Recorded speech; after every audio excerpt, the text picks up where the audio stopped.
ไปขายอยู่ว่าไปขายเหล็กอยู่บ่มาถ่ายแต่หน้าคำลายโอ้ยจากตายได้นี่อยู่มาไม่ขาขึ้นมาเปิดพื้นเปิดไฟขึ้นมือจะทั้งเทิงเลยนี่โอ้ยมาหาไม่ขามาหาเสนีเสชีไม่ขา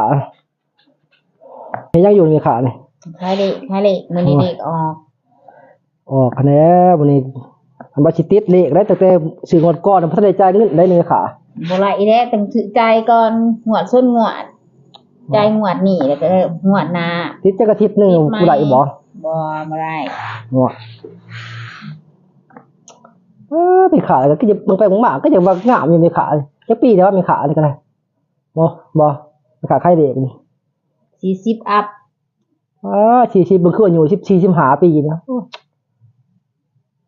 ขาคืองามแต่ว่าไม่ขาเลยวะมีลูกมีฟัวแล้วบ่นี่ยังง่อยทำไมสันก็ขายเหล็กก่อน800 ล้านที่สิเอาผัวก็เท่าฉันมีผัวสิเอาเด็กยังนี่สิเบาเนี่ยเอาเด็กบ่มีเงินได้มื้อมามื้อนี้บ่มีเงินได้มื้อนี้บ่มีเงินแล้วสิได้เหล็กติดก่อนไม่ขาเลยมื้อนี้บ่มีเงินมาจ่ายได้มื้อนี้ติดจะทิศนึงเอาบ่ได้ไว้ทิศนึงก็ได้ว้ายทางว่าแต่ไม่ขาจิตนึงเอาเดือนนึงซ่ามันสอบ่ต้องจ่าย5ไหลจังมาจ่ายเด้อแล้วนี่ขาใจดีขาหน้าตาก็งามใจก็ใจดีมีขาโอ้ยลูกผัวก็บ่มีพอซะ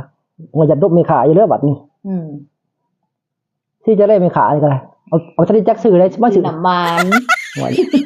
มันได้มันสมซื่อบ่คนน้ำมันมันต้องเจอน้ำสมนี่แหละ